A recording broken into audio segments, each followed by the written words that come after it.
आज हम physics class 12 का chapter 2 electrostatic potential and capacitance part 14 देखेंगे। ठीक है, पार्ट 13 तक का आप लोग का वीडियो बना दिया गया है, आप लोग सब्सक्राइब कीजिएगा, वो वीडियो आप लोग को मिल जाएगी। Please like subscribe and share ज़रूर कीजिए। जिस स्टूडेंट को ज़रूरत है इस कोरोना ड्यूरेशन में क्लास 12 के नोट्स, तो वो नोट्स समझा करके आपको इसमें उपलब्ध कराया जा रहा है। तो प्लीज़ शेयर कीजिए क्लास 12 के स्टूडेंट्स को, और अधिक से अधिक शेयर कीजिए और सब्सक्राइब कीजिए। ओके, ठीक है, तो हम लोग शुरू करते हैं अपना टॉपिक। देखिए आज क्या है, तो आज charge distribution on each face of parallel plate capacitor, मतलब कि पैरेलल प्लेट कैपेसिटर के बारे में ऐसे तो पढ़ रहे थे 13 में भी, लेकिन इसमें क्या पढ़ना है कि जो पैरेलल प्लेट कैपेसिटर है उसमें चार्ज का डिस्ट्रीब्यूशन कैसे होता है। ठीक है, ठीक है, चार्ज के डिस्ट्रीब्यूशन के बारे में बहुत सारा आता है इसमें क्वेश्चंस चार्ज के डिस्ट्रीब्यूशन के बारे में, तो वो सीखेंगे कि कैसे चार्ज का डिस्ट्रीब्यूशन होता है। और जब क्वेश्चंस कुछ इसमें दिया गया है उसको भी सॉल्व करना है, और किस तरह से क्वेश्चन सॉल्व करते हैं वो भी बताया गया है। ठीक है, तो हम लोग शुरू करते हैं। देखिए जैसे मान लीजिए कि ये दो प्लेट है, लिखा हुआ है ना, दोनों पैरेलल प्लेट है, और पता होगा आपको कि ये जो प्लेट है इन्फिनाइट तक प्लेट होता है। ठीक है, और प्लेट के अंदर, मतलब प्लेट के अंदर कोई भी इलेक्ट्रिक फील्ड होता है नहीं होता है। इसलिए देखिए लिखा हुआ है कि electric field at point B, B point पर इलेक्ट्रिक फील्ड क्या है, जीरो है। ये अंदर, ये बी पॉइंट इसके सरफेस पे नहीं दिखा रहा है, नो, इसके सरफेस पे नहीं दिखा रहा है, इसके अंदर के दिखा रहा है। मतलब कि देखो शेप थोड़ा सा 3D है, इस तरह से है ना, देखो, तो इसके अंदर के इस तरह से इसके अंदर के सरफेस को दिखा रहा है। ठीक है, इसके अंदर के सरफेस को दिखा रहा है, इसको, इस पार्ट को दिखा रहा है, इस पार्ट को। क्लियर हुआ, अंदर के पार्ट में। तो इनसाइड पॉइंट पे इलेक्ट्रिक फील्ड क्या होता है, जीरो होता है, ये तो पता है कंडक्टर में, क्योंकि ये भी कंडक्टर है। और ए पॉइंट भी इनसाइड पॉइंट, इस पॉइंट को, इनसाइड पॉइंट को दिखा रहा है। ठीक है, तो वो भी क्या है, जीरो है। मतलब कि ऐसे ही पता हमको है कि कंडक्टर के इनसाइड पॉइंट पर इलेक्ट्रिक फील्ड जीरो होता है, पता है हम लोग को सभी को। ओके, तो ये देखिए लिखा हुआ है इनसाइड कंडक्टर, कंडक्टर के अंदर जीरो है। ओके, इसका मतलब ये नहीं कि चार्ज नहीं है, चार्ज है, इलेक्ट्रिक फील्ड अंदर जीरो है, सरफेस पे तो चार्ज है, रहेगा ही। ठीक है, चलिए अब देखिए इसमें चार्ज का डिस्ट्रीब्यूशन कैसे करते हैं तो वो समझना है।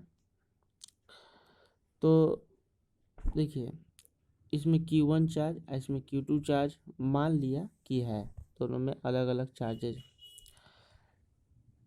तो देखिए क्या माने हैं कि let charge on plate A, plate A ये रहा, तो प्लेट ए पर जो चार्ज इनसाइड लेयर, मतलब क्या इनसाइड लेयर का मतलब कुछ इस लेयर में, देखिए इस लेयर में, ये वाला लेयर, अंदर वाला, इसके बीच का गैप वाला लेयर, इसके जो बीच का गैप है ना, इसके अंदर वाला लेयर में, ठीक है, क्यू चार्ज है, मतलब ये हो गया क्यू। ओके, माना है, लिखा हुआ है कि let charge on plate A in inside layer बराबर क्यू। अच्छा, अच्छा मान लीजिए ये क्यू है, तो इसके ये जो बाहर वाला पार्ट है उसमें कितना होगा, तो क्यू वन माइनस क्यू होगा, बोलिए, Q1 माइनस क्यू हो जाएगा, होगा कि नहीं। जैसे कि देखो ये प्लेट है ना, ये प्लेट है। ओके, तो इसका दो साइड होता है, एक ये साइड हो गया और एक ये साइड हो गया, हुआ कि नहीं, दो साइड हुआ ना। तो इस साइड में हम मान लिए क्यू है, अब चूंकि इसमें चार्ज कितना था Q1, तो इस साइड में कितना होगा, जो बचा हुआ है Q1 माइनस क्यू होगा ना। ये दो भागों में बटा हुआ, एक इसके बीच का भाग और इसके बाहर का भाग। क्लियर हो रहा है बात, समझ में आ गया। ठीक है, थोड़ा सोचो तो समझ में आ जाएगा। ठीक है, अब क्या किए कि इसको भी लेट माने हैं कि ये जो बी प्लेट है इसमें भी तो दो सरफेस है, एक ये सरफेस हो गया, एक ये सरफेस हो गया, ये आउटसाइड ये इनसाइड। तो इसमें इनसाइड में मान लिया एक्स है, अब पहले से मतलब पूरा कितना था Q2, तो ये वाला कितना हो जाएगा Q2 माइनस एक्स, है ना, एक ही ना पार्ट रहेगा, ये एक्स है तो ये कितना हो जाएगा Q2 माइनस एक्स। समझ में आया, ठीक है। तो यही यहाँ पर चारों पार्ट्स को लिखा हुआ है। देखिए लिखा हुआ ना, प्लेट ए के इनसाइड लेयर में क्यू माने हैं, तो प्लेट ए के आउटसाइड लेयर में Q1 minus Q. Okay. Plate B के इनसाइड लेयर में एक्स माने हैं, तो प्लेट बी के आउटसाइड में Q2 माइनस एक्स। ये समझ में आ गया क्या किए हैं, ठीक है। ये सिर्फ इनसाइड और आउटसाइड, ये भी इनसाइड, सॉरी ये इनसाइड और ये आउटसाइड, ये मान लिया। ओके, चार्ज क्या क्या है। अब आगे देखिए, देखिए यहाँ लिख भी दिए, देखिए लिखा हुआ है, एक प्लेट है ये, है ना। देखिए Q इनसाइड में Q1 माइनस क्यू आउटसाइड में, X इनसाइड में Q2 माइनस एक्स आउटसाइड में। ओके, ठीक है। अब हम लोग क्या करते हैं कि जो ए पॉइंट है दिया हुआ इस कंडक्टर में, पहला वाला कंडक्टर में, उसमें इलेक्ट्रिक फील्ड इस चार्ज के कारण आएगा। ओके, तो वो पहले इलेक्ट्रिक फील्ड निकालेंगे कि इस पॉइंट पर इलेक्ट्रिक फील्ड चार्ज के कारण, क्योंकि सभी चार्ज अपना इलेक्ट्रिक फील्ड देगा। हम लोग पढ़े ना है सुपर पोजिशन ऑफ चार्जेज, है ना। सुपर पोजिशन ऑफ चार्जेज हम पढ़े हुए हैं चैप्टर 1 में। ओके, तो उसी का यहाँ पर रूल लगाना है, ठीक है, उसी का यहाँ पर रूल लगाना है, ठीक है।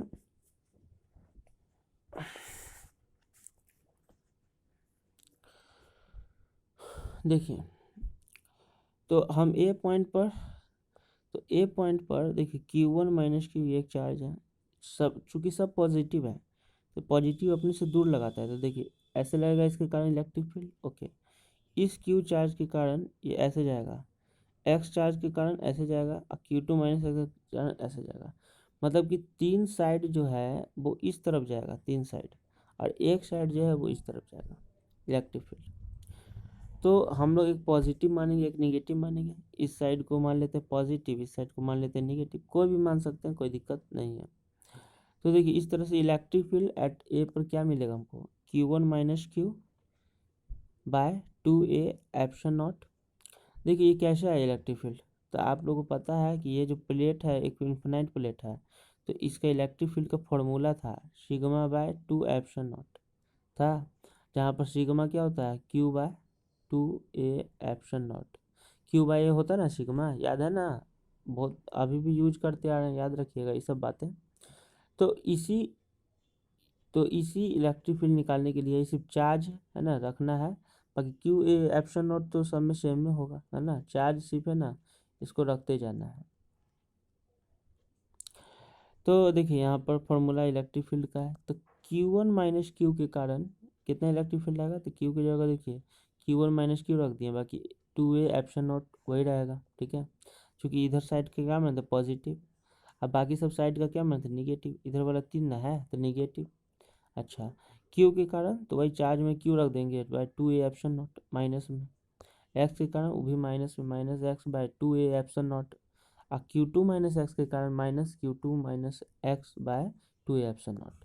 तो ये चारों समझ गए इलेक्ट्रिक फील्ड कैसे आया, ठीक है, सिर्फ फॉर्मूला से आया है। ये प्लेट का फॉर्मूला था ना इलेक्ट्रिक फील्ड का, सिग्मा बाय 2 एप्सिलॉन नॉट, तो उसी से आया। चलिए, अब चूंकि हम पता है कि इन साइड पॉइंट पर इलेक्ट्रिक फील्ड क्या होता है, जीरो, जीरो होता है। तो इस चारों को सॉल्व करेंगे, इसमें कॉमन क्या है 2A एप्सिलॉन नॉट, उसको लिख लिए Q1 minus Q minus X minus Q2 plus x, इसको सॉल्व किया, एक्स एक्स क्या हो गया कट गया, Q2 ये 2A एप्सिलॉन नॉट इससे इंटू होकर के जीरो हो जाएगा। ओके, तो इसमें दिखाए नहीं है। फिर Q2 minus 2Q minus Q2, Q1 minus 2Q minus Q2 बराबर जीरो हो गया।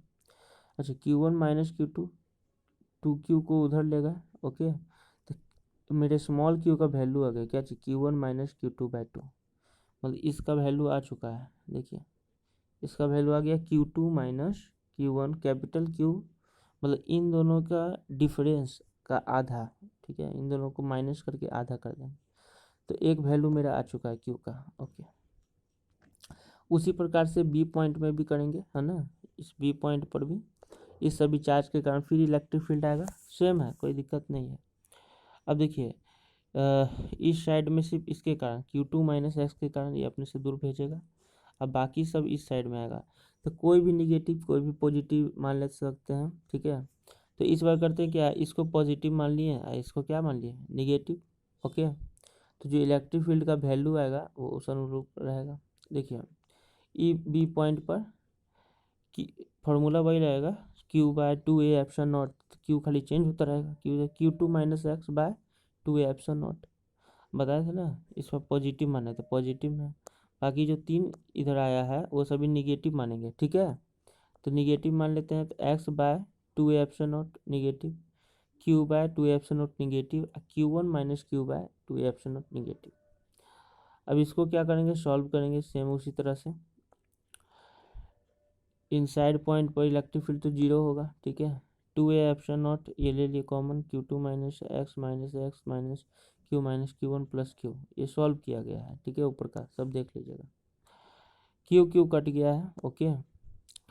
तो बचा क्या, Q two minus two X minus Q one बराबर 0, ये तो उधर जा करके 0 बन जाएगा। तो इसमें एक्स का क्या वैल्यू आएगा, एक्स का वैल्यू क्या आएगा, तो देखो Q two minus Q one और एक्स का value Q two minus Q one by to.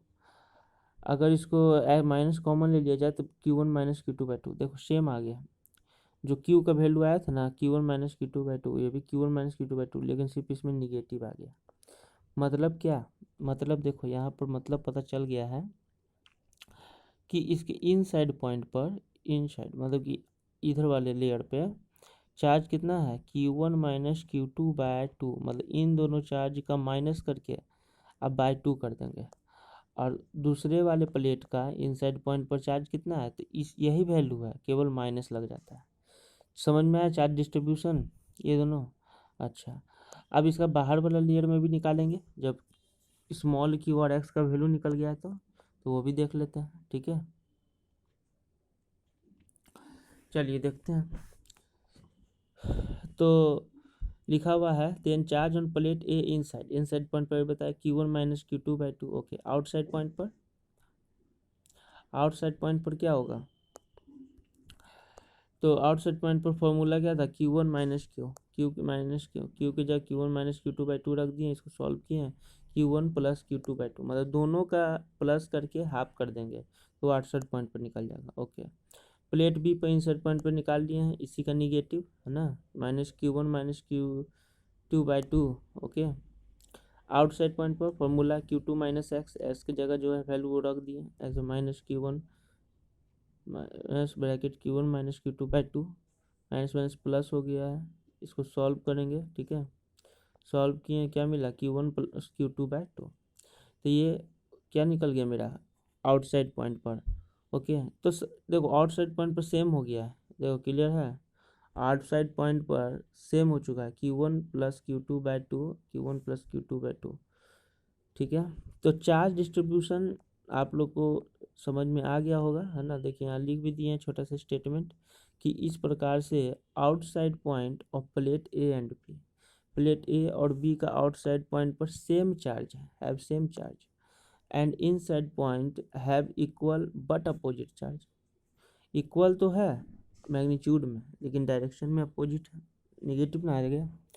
तो सिंपल सा समझ लीजिए कि जब भी इस तरह का क्वेश्चन आएगा कि दो प्लेट है, ओके, दो प्लेट है, इस पे Q1 चार्ज है, इस पे Q2 चार्ज है, दिया रहेगा वैल्यू, तो आपको बोलेगा कि चार्ज डिस्ट्रीब्यूशन कीजिए इसके इनसाइड और आउटसाइड पॉइंट पर। तो क्या कीजिएगा, तो इसका इनसाइड पॉइंट पे क्या हो जाएगा, Q1 minus Q2 by two, याद रखना है दोनों को माइनस करके बाई टू कर लेना है। इसका जो माइनस ये जो वैल्यू आएगा ना इसका निगेटिव, बस Q1 minus Q2 by two negative. अब बाहर में Q1 plus Q2 by two, इसका जब वैल्यू सेम आएगा Q1 plus Q2 by two. तो ये चार्ज डिस्ट्रीब्यूशन हो गया, समझ में आ गया आप लोग को, है क्लियर है बात, ठीक है। चलिए इससे एक रिलेटेड क्वेश्चंस देख लेते हैं, ठीक है, ओके। इससे रिलेटेड एक क्वेश्चन देख लेते हैं, ओके। तो इससे रिलेटेड एक क्वेश्चन देख लेते हैं, देखिए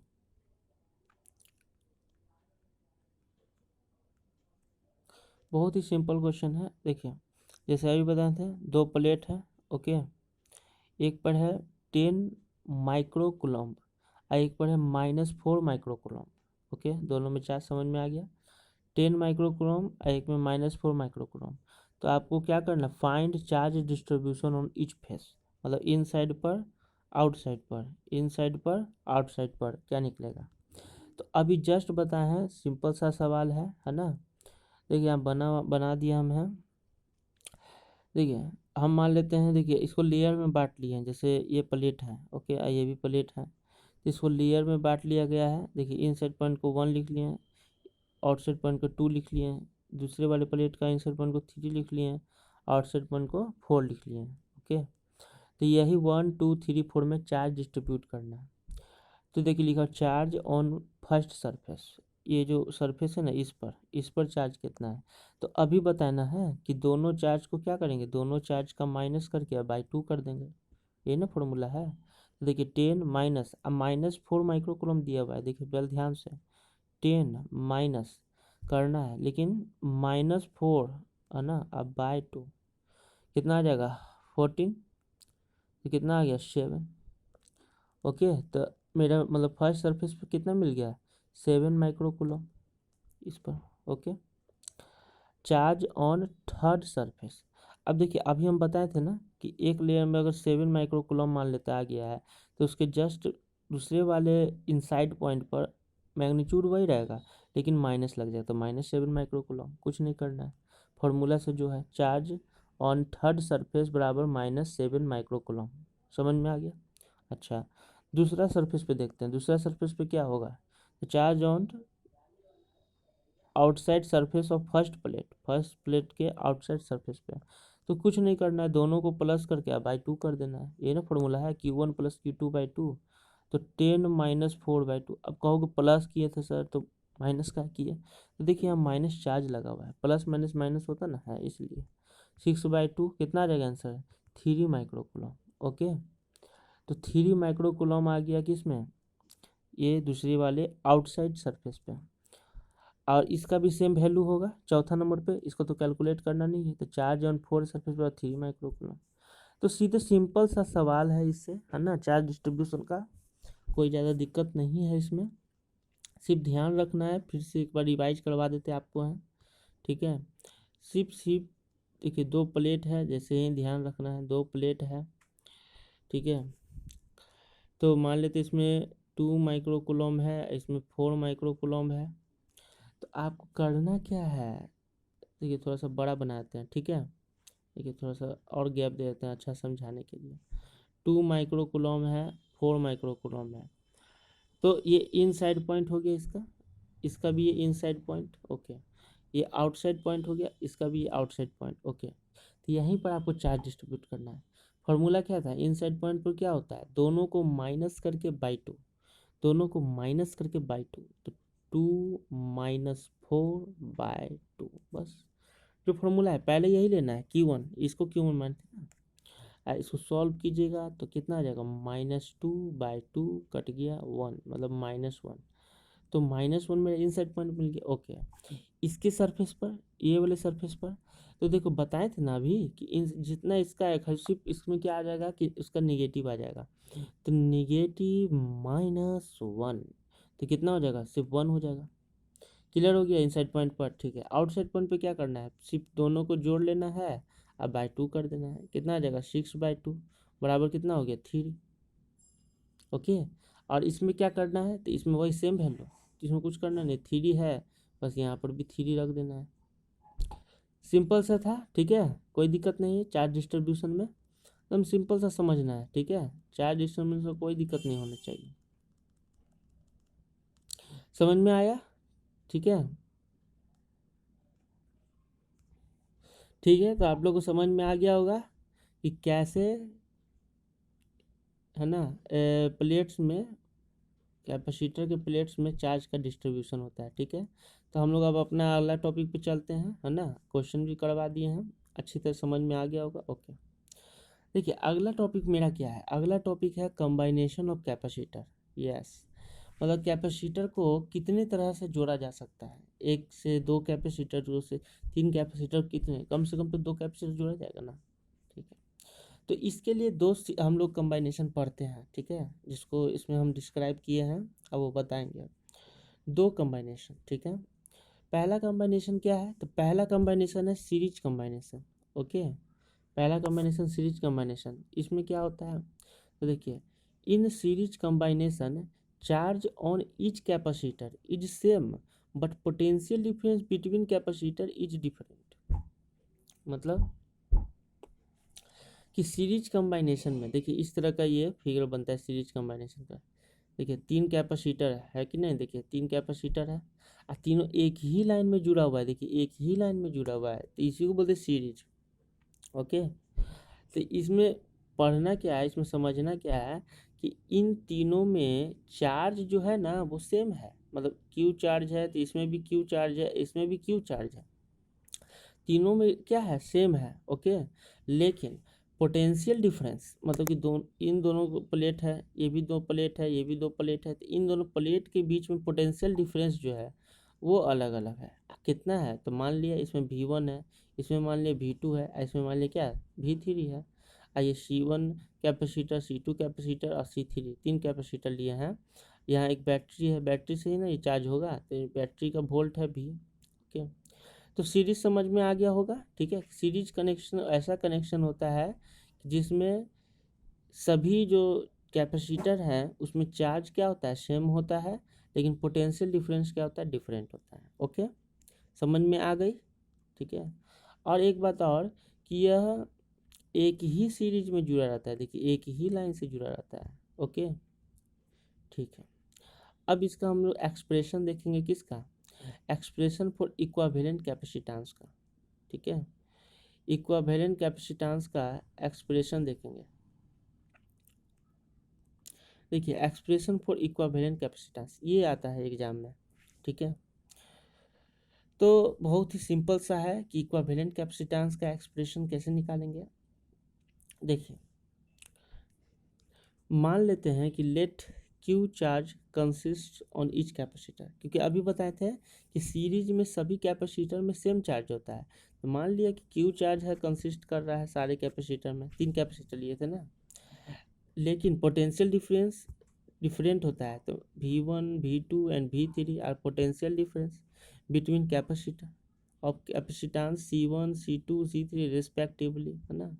मतलब C1 का है ना पोटेंशियल कितना है, V1 है, C2 का पोटेंशियल कितना है, V2 है, C3 का पोटेंशियल कितना है, V3 है, ठीक है। लेकिन चार्ज सभी में क्या है, Q सेम है। ओके, चलिए अब देखिए potential difference on first capacitor V1 है, तो उसका एक फॉर्मूला क्या होता है, जैसे हम लोग पढ़े थे C बराबर Q बाय V, पढ़े थे कैपेसिटेंस बराबर चार्ज बाय पोटेंशियल। अच्छा, तो ऐसे लिख सकते हैं V बराबर Q बाय C, बताइए V बराबर Q बाय C लिख सकते हैं। तो बस वैसे को किया, V1 बराबर क्या लिखें, देखिए Q बाय C1, है ना, V1 बराबर क्या लिख दिया, Q बाय C1। V2 बराबर क्या लिख देंगे, Q बाय C2। अब V3 बराबर क्या लिख देंगे, Q बाय C3।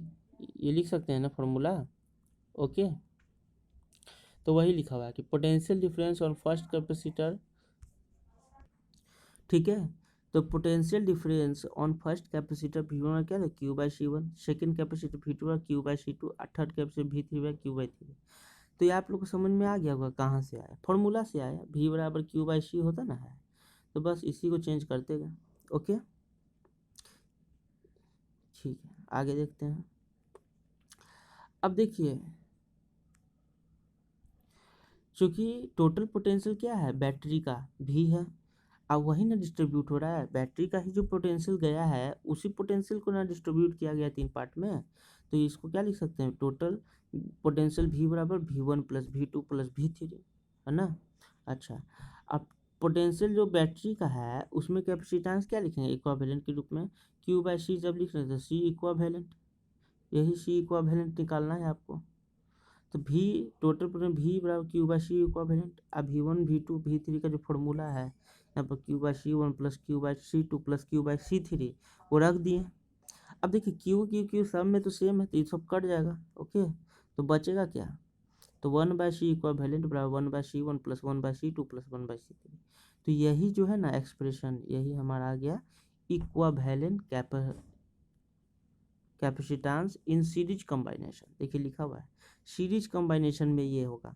मतलब क्या पता चला, मतलब ये पता चला कि सभी कैपेसिटेंस का रेसिप्रोकल का सम, सभी कैपेसिटेंस का रेसिप्रोकल का सम अगर करते हैं तो हमें इक्वावेलेंट कैपेसिटेंस मिलता है।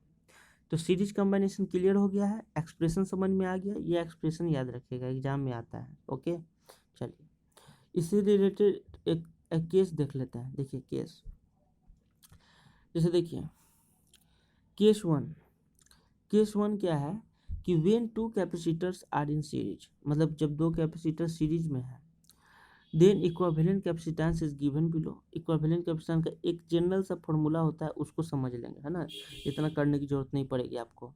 1/c इक्विवेलेंट, देखो फॉर्मूला से तो ये होना चाहिए 1/c इक्विवेलेंट बराबर 1/c1 प्लस 1/c2, क्योंकि दो कैपेसिटर है तो 1/c1 प्लस 1/c2 होना चाहिए। ओके, 1/c को इसको सॉल्व करते हैं तो C1 C2 प्लस C1, मतलब C2 ऊपर रख देंगे तो क्या मेरा आ जाएगा एक्सप्रेशन। देखिए कि C इक्विवेलेंट बराबर C1 C2 प्लस C2। ये फॉर्मूला यूज कीजिएगा केस 1, कि जब दो कैपेसिटर दिया रहेगा तो ये डायरेक्ट फॉर्मूला आप लगा सकते हैं इक्विवेलेंट निकालने के लिए, कि दोनों का कैपेसिटेंस का मल्टीप्लाई बाय दोनों के कैपेसिटेंस का प्लस।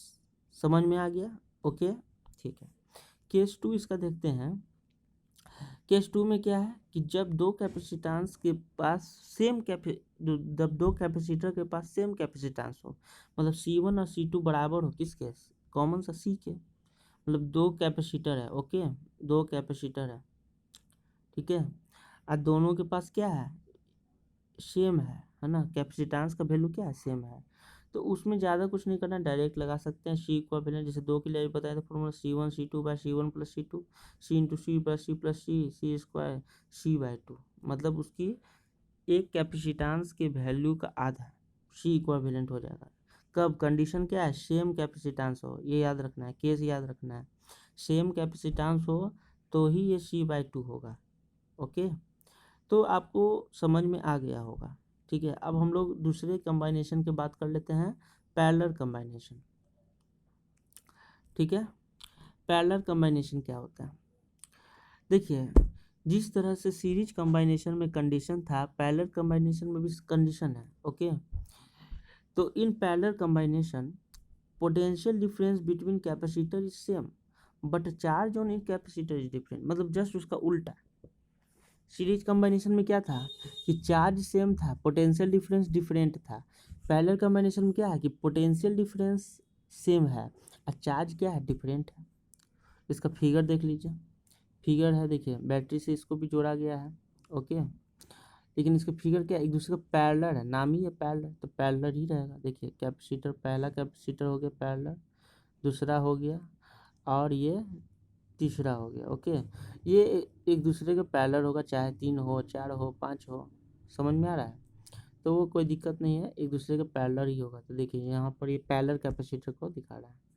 इसमें बताया अभी पोटेंशियल डिफरेंस सेम रहेगा, कंडीशन समझना है, भी देखिए सेम है, लेकिन चार्ज डिफरेंट रहेगा। तो देखिए लिखा हुआ है Q2 Q3, यही जो चार्ज निकल रहा है ना इससे, यही जा कर के यहाँ बढ़ जाता है 3 पार्ट्स में, अगर 2 है तो 2 पार्ट्स में, 4 है तो 4 पार्ट्स में, लेकिन जो पोटेंशियल है वो बैटरी के पोटेंशियल के सेम होता है। ठीक है, तो समझ गए, फिगर भी है पैरेलल कंबाइनेशन का, क्लियर है? ओके ठीक है, अब इसका हम लोग देखते हैं क्या एक्सप्रेशन, किसका, इसका भी एक्सप्रेशन देखेंगे इक्विवेलेंट कैपेसिटेंस का। चलिए देखिए, एक्सप्रेशन फॉर इक्विवेलेंट कैपेसिटेंस, इसका भी तो सेम है, जैसे सिर्फ इसमें डिफरेंस यही है कि इसके सारे कैपेसिटर में चार्ज डिफरेंट होता है, पोटेंशियल डिफरेंस सेम होता है।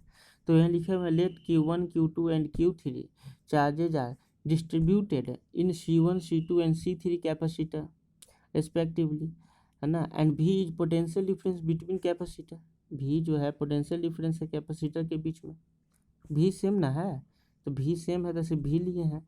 अच्छा, चार्ज डिफरेंट है तो Q1 Q2 Q3 तीनों में चार्ज लिए हैं। ओके, अच्छा, फॉर्मूला क्या होता है, जैसे चार्ज हम यहाँ देखिए तीनों का निकाले हैं, फॉर्मूला क्या होता है, C बराबर Q/V होता है ना, C बराबर Q/V।